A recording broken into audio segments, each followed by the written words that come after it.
राधे राधे, हरे कृष्णा।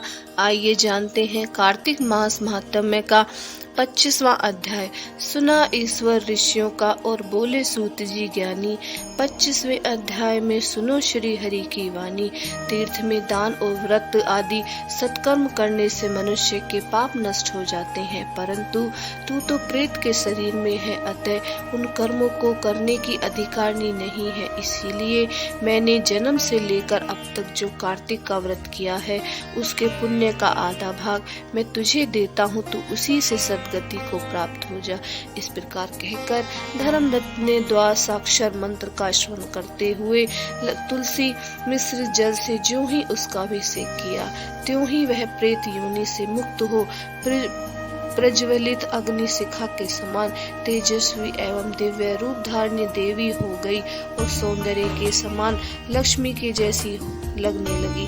तदनंतर उसने भूमि पर दंड की भांति गिरकर ब्राह्मण देवता को प्रणाम किया और हर्षित होकर गदगद वाणी से कहा, हे दुष्श्रेष्ठ, आपके प्रसाद से आज मैं इस नरक से छुटकारा पा रही हूँ। मैं तो पाप के समुद्र में डूबी जा रही थी, आप मेरे लिए नौका के समान हो गए हैं।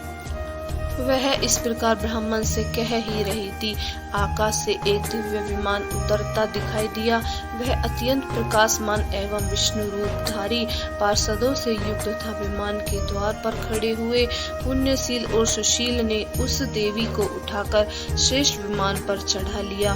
तब धर्मदत्त ने बड़े आश्चर्य के साथ उस विमान को देखा और विष्णु रूपी पार्षदों को देखकर साष्टांग प्रणाम किया।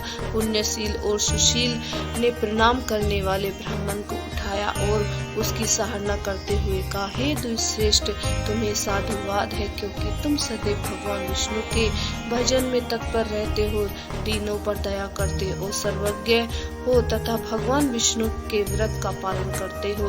तुमने बचपन से लेकर अब तक जो कार्तिक व्रत का अनुष्ठान किया है, उसके आधे भाग का दान देने से तुम्हें दुगना पुण्य प्राप्त हुआ है और सैकड़ों जन्मों के पाप नष्ट हो गए हैं। अब यह वैकुंठ धाम को ले जाई जा रही है।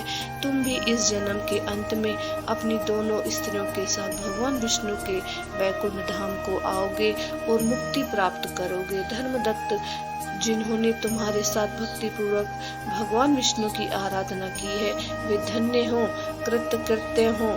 इस पूरे संसार में उन्हीं का जन्म सफल है। भली भांति आराधना करने पर भगवान विष्णु देहधारी प्राणियों को क्या नहीं देते।